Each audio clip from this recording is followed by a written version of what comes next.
संसार की उत्पत्ति ध्वनि से हुई है, ये सबको पता है। और वो ध्वनि है एक ओंकार, सतनाम।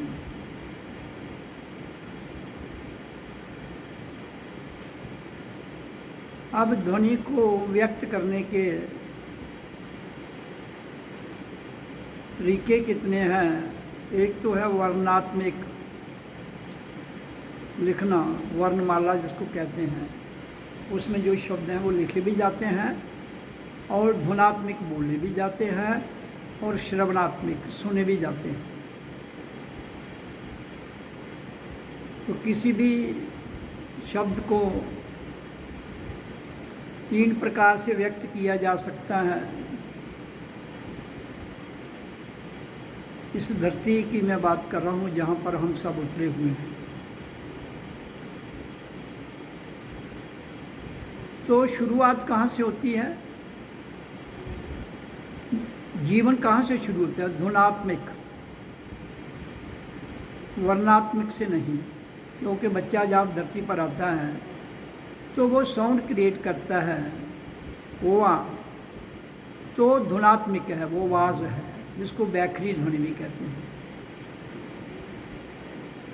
उसके बाद जब लिपि बनी तो वर्णात्मक में आ गया।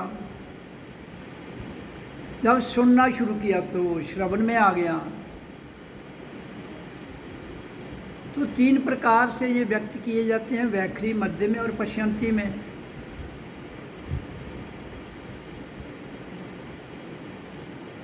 अब जब हम बोलते हैं तब भी तो सुनते हैं आवाज़ को। जब हम लिखते हैं तो उस शब्द को भीतर ही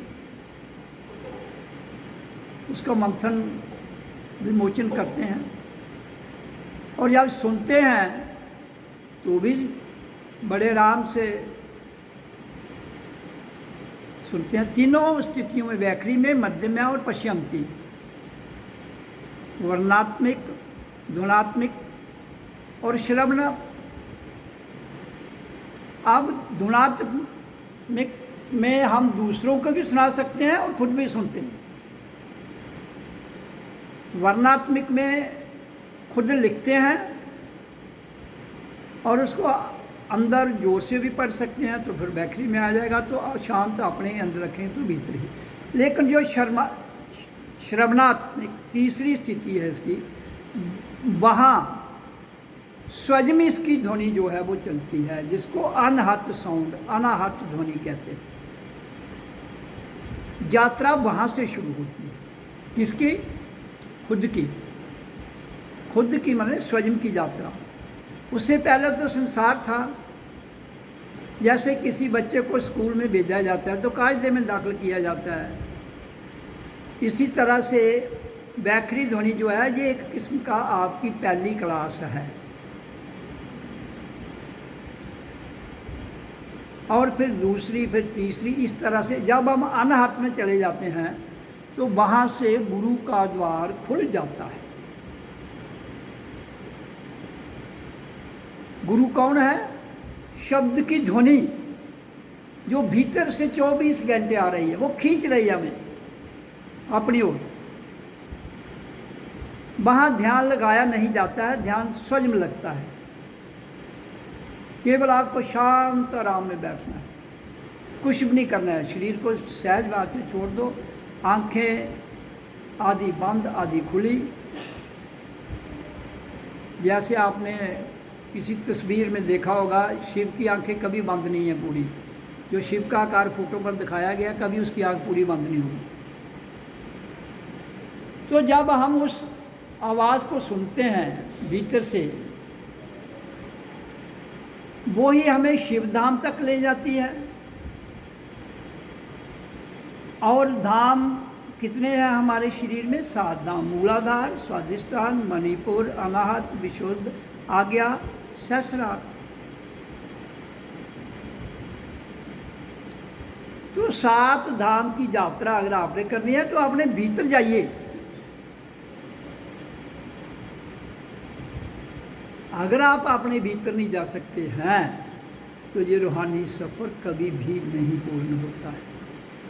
बाहर आप कितनी पूजा पाठ कर लें, कितने मंत्र बोल लें, कितना ओम को उच्चारण करें, करना जरूरी है, क्योंकि इसको भी एक क्लास है, इसको भी आगे जाना है, बैखरी ध्वनि की, फिर मध्यमा में भी,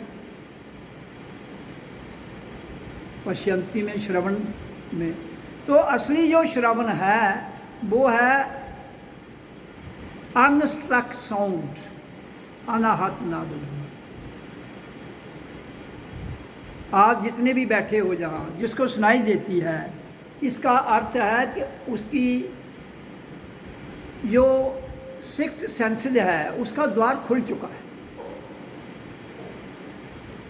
हमारी 5 सेंसेस हैं ना,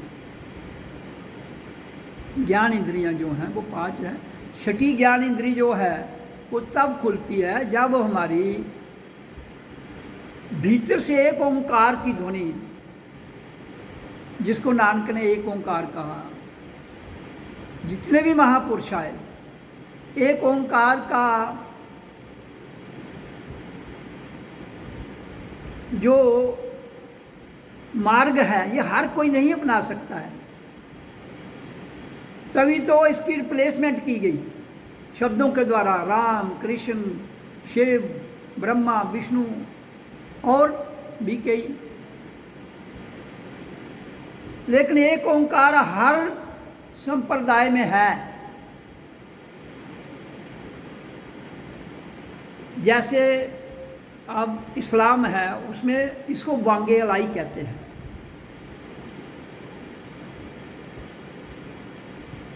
और हमारे हिंदू संप्रदाय में इसको एक ओंकार।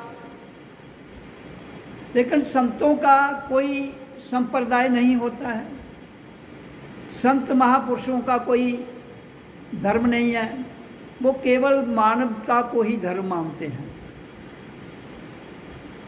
और उस मानवता में जो भी आता है, हम सब मानव हैं, पुरुष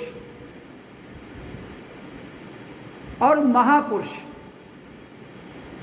जितने भी आज तक धरती पर लोग आए, किसी को भगवान, किसी को संत, किसी को गुरु, किसी को ऋषि, किसी को मुनि, किसी को तपस्वी, किसी को योगी, किसी को और कोई नाम दिया गया। तो ये सब देह में ही आए हुए लोग हैं। और निराकार ब्रह्म क्या है? जब तक हम निराकार ब्रह्म में नहीं जाएंगे तब तक रूहानियत की समझ नहीं आ सकती। तो निराकार ब्रह्म में एक ओंकार ही डायरेक्ट ले जाता है।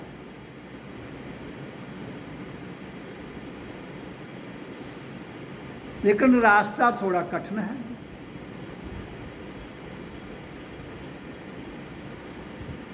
कब तक कठिन है? जब तक आपको भीतर की आवाज़ नहीं सुनाई देती, तब तक आपको अनुभूतियाँ होंगी, जिनको चमत्कार कहते हैं। प्रकृति में बहुत प्रकार की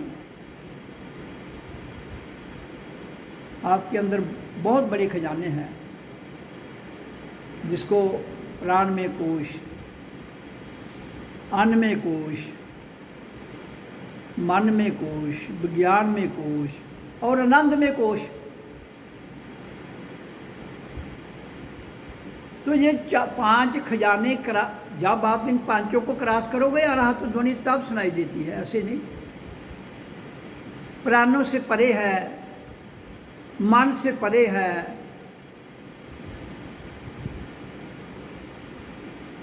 बुद्धि से परे है, अन्न से परे है, शरीर से परे है शरीर में।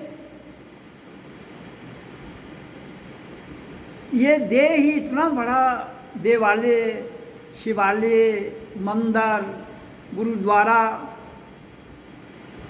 जो भी इसको आप नाम दे दो वो आपकी इच्छा, उससे कोई फर्क पड़ने वाला नहीं है, लेकिन इसके भीतर घुसना पड़ेगा। अब भीतर घुसने के लिए हमारे अंदर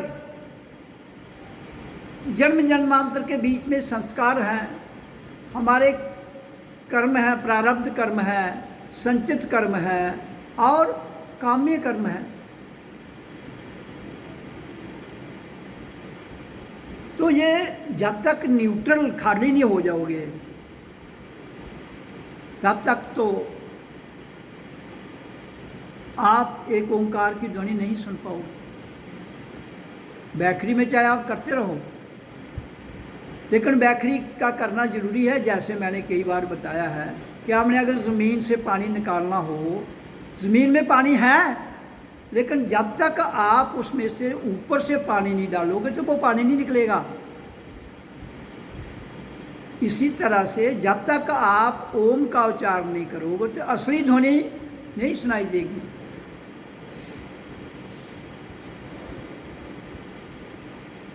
तो ये जीवन हमें मिला है, हम सबको मिला है, और हम सबका अधिकार क्या है, बेसिक हक क्या है? वो है निराकार ब्रह्म को जानना।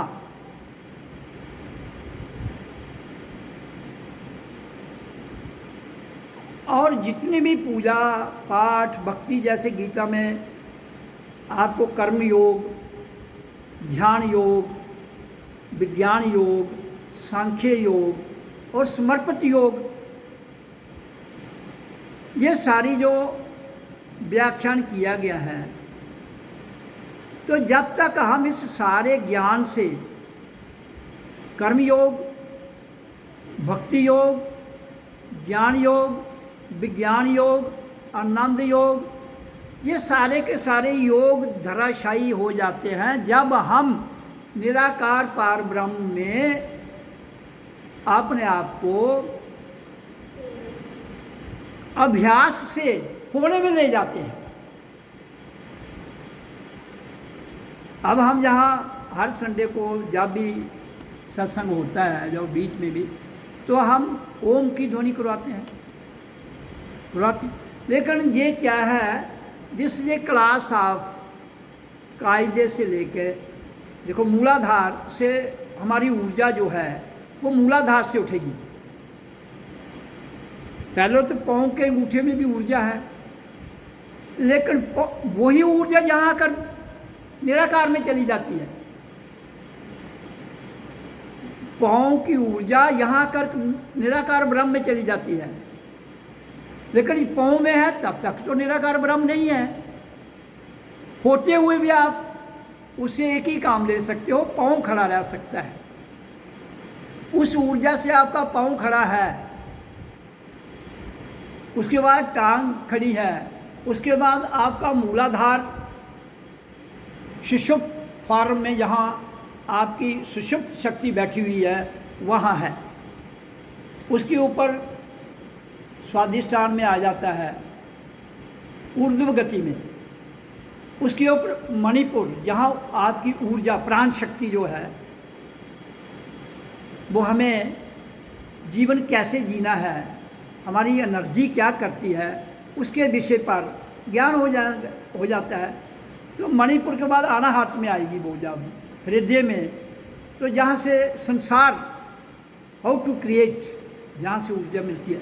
फिर उसके बाद विशुद्ध चक्कर, जहाँ शुद्धि होती है।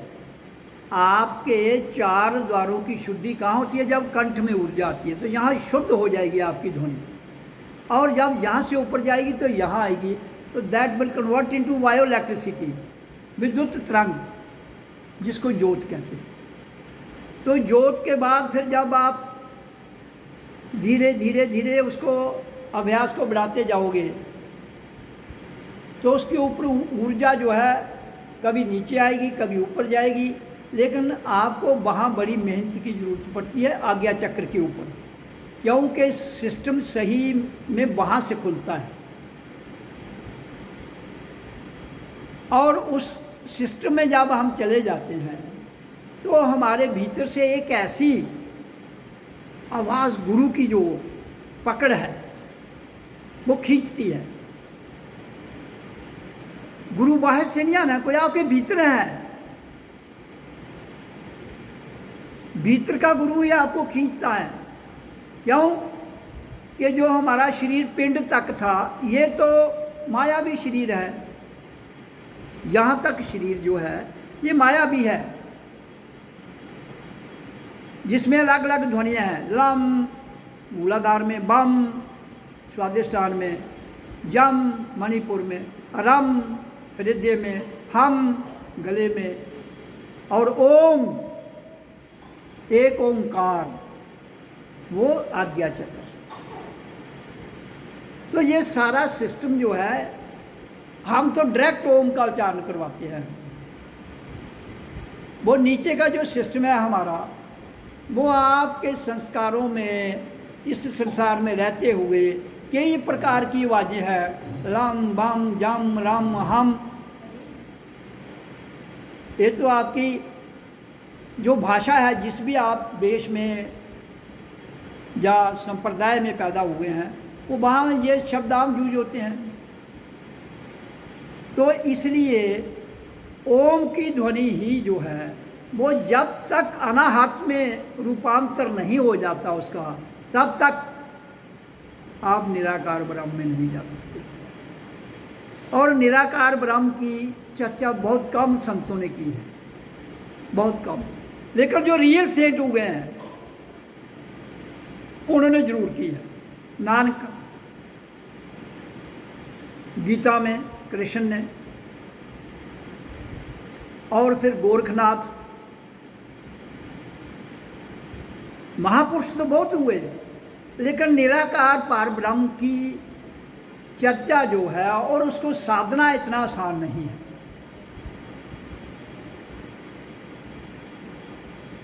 क्योंकि इसके अंदर इतनी ऊर्जा है। पहले तो इंडिपेंडेंट बिना काबल मुर्शिद के कोई इसके संभाल भी नहीं सकता है। अब काबल मुर्शिद निराकार पार ब्रह्म में आपको मिलेगा ही नहीं।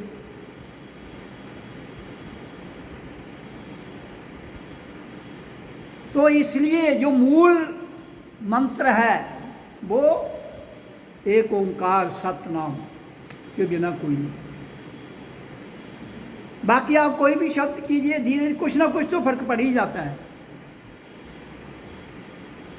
आप किसी चीज़ का भी अभ्यास करिए, फर्क पड़ जाता है। लेकिन निराकार जो ब्रह्म है उसके लिए जब तक कंप्लीट महापुरुष कावल मुर्शिद ना होगा तो आदमी इस यात्रा को उस लेवल तक नहीं कर सकता है। यहाँ से मैं आवाज़ पुकारता हूँ। मैं का अर्थ ये नहीं कि आप भी मैं हो, आप भी मैं, हम सब स्वयं अहम ब्रह्मस्मि। आपके सारे उपनिषद इसी पर आधारित है, आपके 4 वेद इसी पर आधारित है, आपकी गीता इसी पर आधारित है। लेकिन वो आवाज़ जो हम बैखरी में करते हैं ये इसका बाहरी मूल है। भीतर जो आंतरिक मूल है वो जब आप अभ्यास करोगे तो वो ध्वनि 24 घंटे आपके भीतर चल रही है। वो ध्वनि को सुनोगे, कोई ऐसे आपके कहने से या मेरे कहने से थोड़ी सुनाई देगी। अभ्यास, मैं प्रेरणा दे, I am listening it for the 24 hours. Regularly मैं 24 घंटे सुनता हूँ। अभी भी मैं आपसे चर्चा कर रहा हूँ, फिर भी चल रही है ये और सुनाई दे रही है। ये इतनी बारीक यात्रा है, इतनी बारीक यात्रा है कि आपका जो पात्र है, पात्र का अर्थ है शरीर, आपका शरीर इतना शुद्धि में रहना चाहिए जिसका बयान नहीं किया जा सकता। क्यों भागते हैं लोग ओम का उच्चारण करने से? क्यों नहीं इस लाइन पर चलते? क्योंकि उनको तो मजा चाहिए।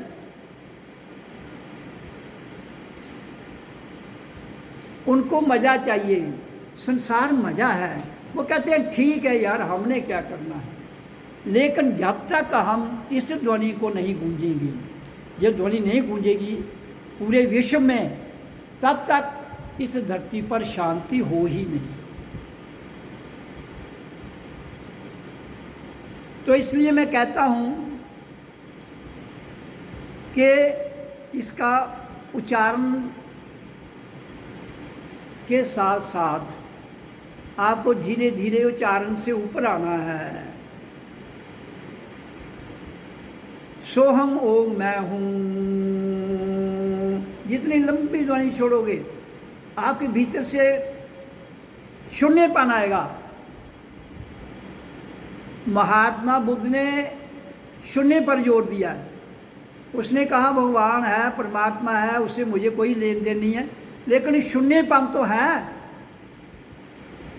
एक शून्य, एक महाशून्य।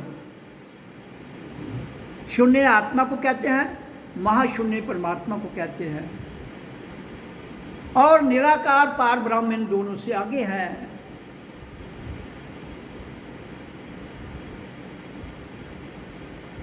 इसलिए मैं कहता हूं सोना नहीं है, जागना है। जाग कर ही आप ये यात्रा कर सकते हो। लेकिन इसमें मस्ती भी आती है, नींद भी आती है, और आप कहते हो ध्यान लगता है, लेकिन गर्दन गिर जाती है। ध्यान व्यान कुछ नहीं है, कोई ध्यान नहीं है। वो ध्यान का अर्थ है जागना, ध्यान का अर्थ है अवेयरनेस। अगर मैं पिछले 38 साल से जनरल में कभी भी 12 बजे सोऊं, 1-2 बजे नींद खुल जाती है जनरली।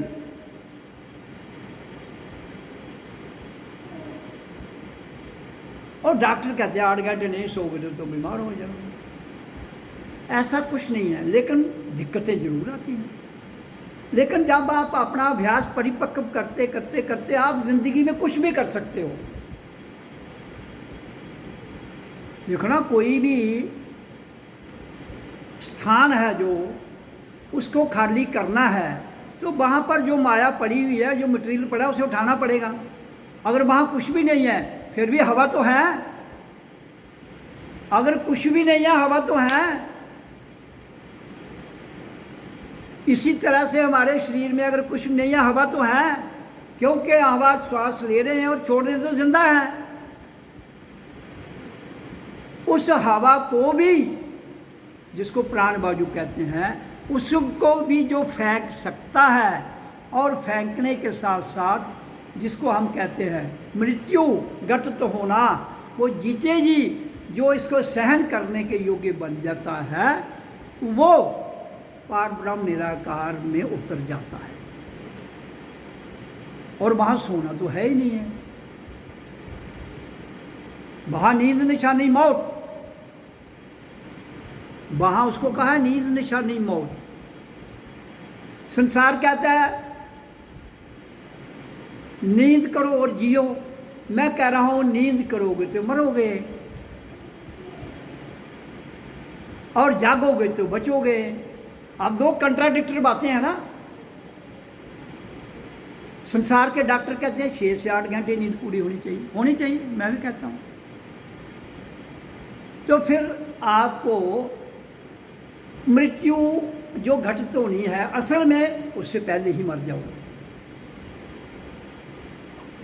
क्योंकि वो मृत्यु तो सबको होनी है। लेकिन जिस मृत्यु की मैं बात कर रहा हूं वो जीते जी होनी है। उसमें घटित होने के बाद फिर आपने जिंदा हो जाना है, जिसको कहते हैं हर श्वास में मरना और हर श्वास में पैदा होना। वो जीवन की बात मैं करता हूं। दूसरी मृत्यु संसार की घट तो होगी, उन्हें क्यों मारना कम का ही है। लेकिन संत मत में यहाँ निराकार पार ब्रह्म है, वहाँ मृत्यु घटित तो होती है, रोज क्षण क्षण में होती है, फिर रोज ही आदमी पुनः उसी पहली ही अवस्था में आ जाता है।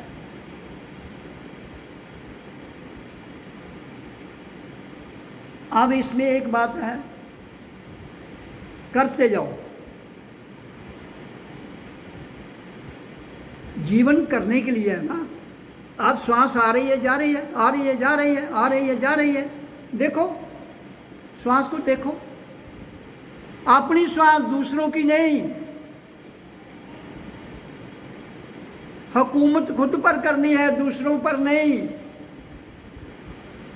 दूसरों, हर कोई चाहता है मैं उस पर राज करूं, हर कोई चाहता है। घर वाला चाहता है मैं बीवी पर राज करूं, घर वाली चाहती है मैं घर वाले पर राज करूं। दोस्ती में एक दूसरा दोस्त कहता है ये मेरी बात को माने, वो कहता है ये मेरी। तो यहाँ तो एक दूसरे के रस्साकशी में ही जीवन तो पीछा जा रहा है। अपना जीवन हर कोई रस्साकशी में ही पीस रहा है। मैं कहता हूँ खुद पर राज करना सीख जाओ तो समझ आ जाएगी जीवन क्या है। हर कोई दूसरे को डिक्टेशन देता है।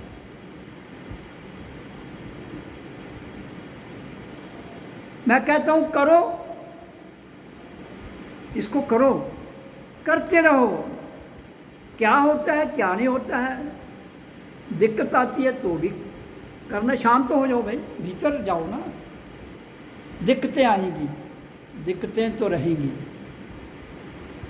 आप अगर पूरे यहाँ महापुरुष जितने हुए हैं उनका अगर किसी का भी रियल इतिहास पढ़ो, जहाँ वो लिखा गया है वो टेढ़ा मेढ़ा है।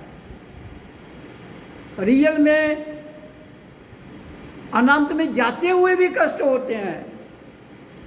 आनंद एक स्टेज है, परमानंद एक स्टेज है, सदैव नहीं रहती है। लेकिन केवल उसकी अनुभूति इंसान कर सकता है। परमात्मा का ज्ञान इंसान जान सकता है। मैं कौन हूँ वो इंसान जान सकता है। वो ऑप्शन केवल इंसान के पास है।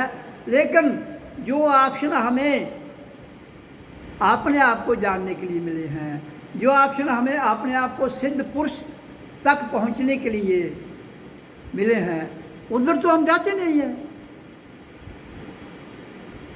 इधर तो झगड़ा है वंश का, वंश चलना चाहिए। जब ये दुनिया नहीं तो वंश किसने चलाया?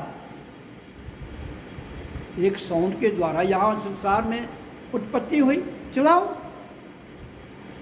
लेकिन वंश चले ना चले, अंश जिंदा रहना चाहिए। अंश को जानने की जरूरत है, वंश तो अपने आप जिंदा हो जाता है।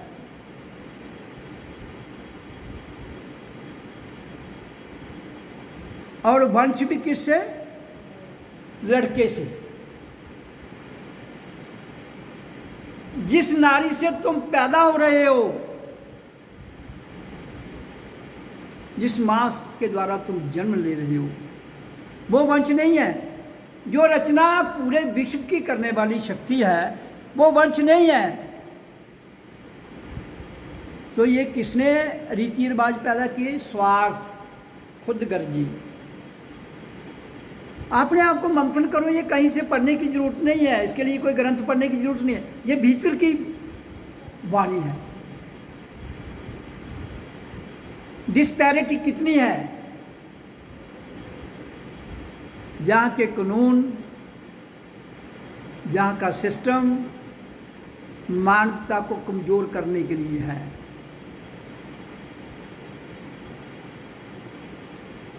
लेकिन भजन, मेडिटेशन इंसान को कमज़ोर नहीं करती, जगाती है और पावरफुल बनाती है। और शांत, ठहराव, सहज भाव, धैर्य, अनुकंपा, वात्सल्य, प्रेम, मैत्री,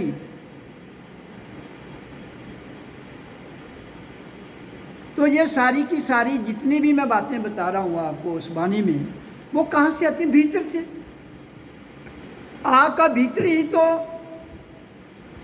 एक इतना विस्तार खजाना है, आपका भीतर, लेकिन भीतर जाता कोई नहीं है, बाहर का फिक्र है।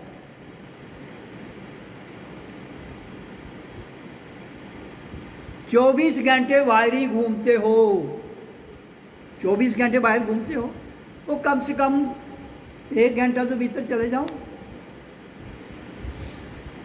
ऐसे कैसे जाएंगे?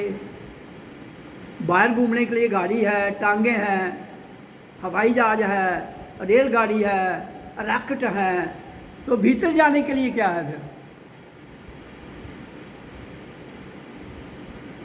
पाँव के अंगूठे से लेकर यहाँ तक जो भीतर की यात्रा है, ये तो ज़्यादा से ज़्यादा 5.5 फुट से लेकर 5 फुट 6 6.5 फुट तक कद के भीतर घूमना, ये यात्रा नहीं होती है, ये मुश्किल है। क्यों? कि यहाँ लगता कुछ नहीं है और रहता भी कुछ नहीं है। ये कैसी अजीब बात है, लगता भी कुछ नहीं और रहता भी कुछ नहीं। मतलब जो लगता है उसको फेंक दो, फिर कुछ नहीं रहता है, फिर यात्रा अपने आप हो जाती है।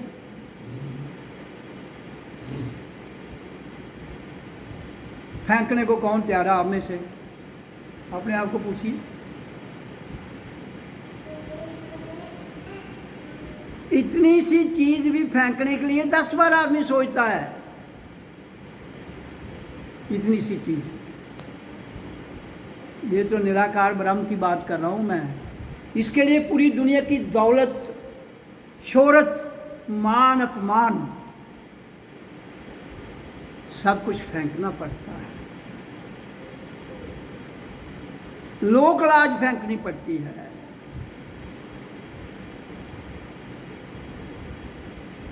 लेकिन अकना, चकना, थकना सब पीछे रह जाता है।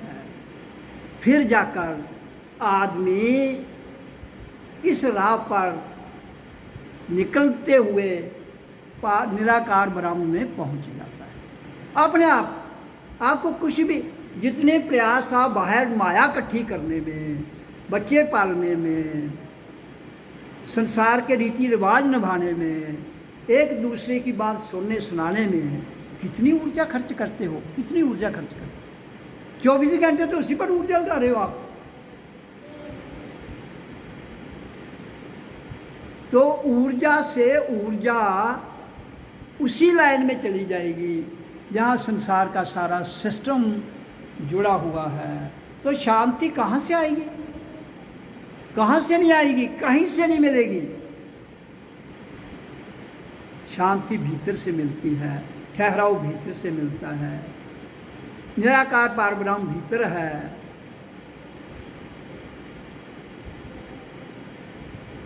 तो दिक्कत कहाँ है?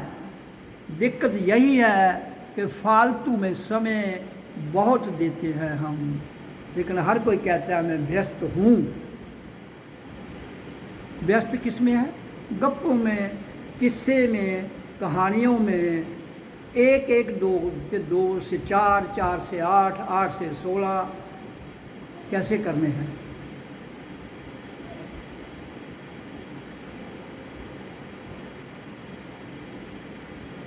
तो इसी में उसका शरीर चला जाता है। उसी में ये शरीर जिसके लिए मिला वो तो हुआ ही नहीं। जो कुछ किया वो किसके लिए? वो समझ नहीं आई, वो समझ नहीं आई। क्यों?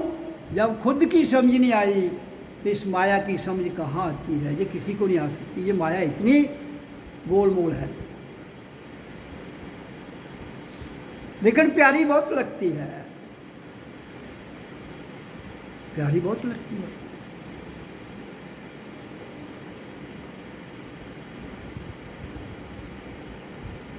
इसके प्यार में जो डूब जाता है वो उठ नहीं सकता है। संतों ने कहा है माया ठगनी है, ठगनी।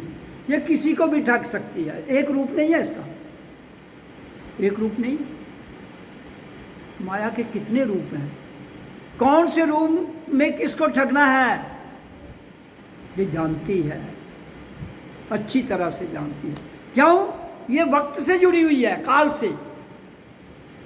जो चीज़ काल से जुड़ी है वो आपको कभी भी ठग सकती है।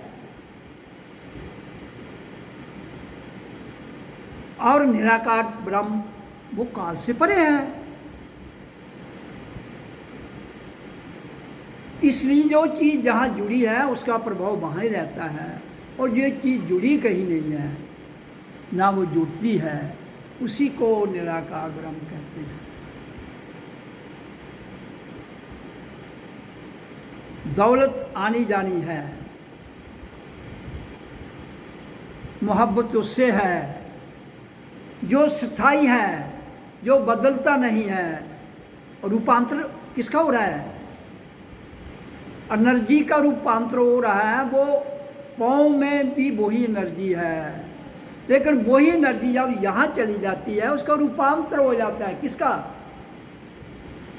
जैसे एक चीज़ गंदगी में पड़ी हुई है, उसको निकालो, धो लो, साफ हो गई। तो सोना तो गंदगी में भी सोना ही है ना। जब उसको बाहर निकाल लोगे, धो लोगे, तो सोना शुद्ध है तो वो शुद्ध ही रहेगा ना।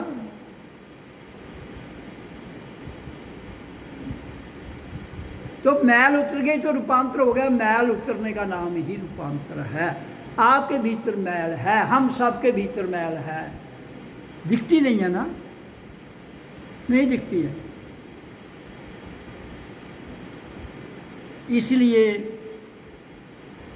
जो मैल दिखती नहीं, इसी पर कबीर ने एक दुआ कहा था, बुरा जो देखन मैं चला, बुरा ना मिलया कोई। जब अपना आप देखा तो मुझसे बुरा ना कोई। तो ये दुआ सदैव के लिए सत्य नहीं है, कुछ क्षण के लिए। अब हर अवस्था में कोई ना कोई शब्द घटित होता है जो हमारे भीतर से ही आता है। वाणी भी भीतर से ही आती है। तो वो वाणी जब हम तभी उस वाणी को समझ सकते हैं जब हम उस निराकार ब्रह्म को साक्षी भाव में सत्यम शिवम सुंदरम से परे अपने आप को वहाँ स्थापित कर लेते हैं। आपके हाथ में एक ही चीज़ है, मेहनत, संघर्ष। आपके हाथ में क्या है? मेहनत, संघर्ष और समय देना। और आपके हाथ में कुछ नहीं। बाकी क्या होना क्या नहीं होना वो समय की धारा में होता जाता है, वो समय की धारा में होता जाता है। इसलिए मैंने ये वर्णन किया है आप सबके समक्ष कि जीवन मिला है, इसको जीना सीख लीजिए और अपने भीतर से एक ऐसी निराकार ब्रह्म को जान लीजिए जो हम सबका मालिक एक है। ओ